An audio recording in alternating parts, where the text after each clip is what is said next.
Hello, I'm David Chaston with 90 at 9, brought to you by interest.co.nz. This week at Everything You Need to Know in 90 seconds at 9 o'clock, with news that while economic growth is spreading worldwide, the Cold War may be returning. Firstly, in the US, consumers remain quite confident about their current income and prospects, but are turning less comfortable about future prospects. And that is borne out in the latest GDP data.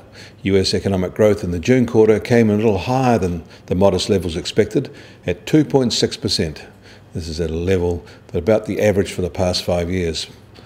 But one less than stellar aspect is that while personal income growth stayed high, the Fed's favoured inflation measure, the PCE, actually declined. And north of the border, Canada has surprised markets with very strong economic growth in the year to May. Their economy was 4.6% higher in real terms in the year. The local story was that sharper than expected recovery in the quarter due to a bounce back in their oil patch after some fires. But the year-on-year data looks past that, and observers are impressed. The Bank of Canada is expected to raise rates further and wind down their stimulus. And staying in Canada, in the west, forest fires are curtailing log harvesting. That is sure to impact our markets in China and keep our prices up. Across the Atlantic, Spain has reported GDP growth at an impressive 3.1% annual rate. What is notable is that Spain has now finally recovered all it lost during its economic crisis.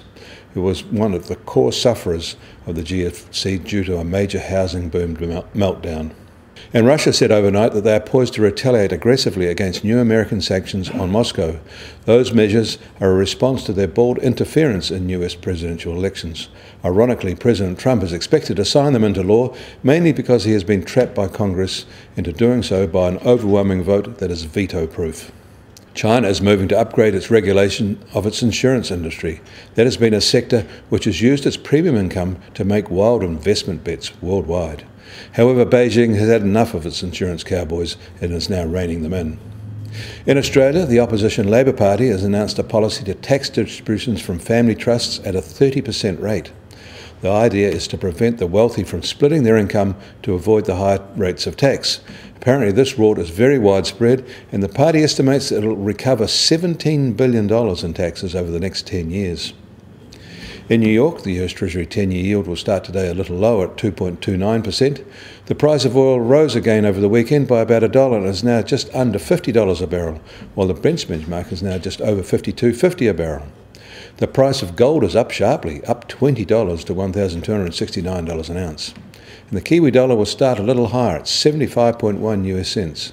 On the cross rates, we're marginally higher at 94.1 Aussie cents and marginally lower at 63.9 euro cents. As a result, the TWI will start today at 77.6.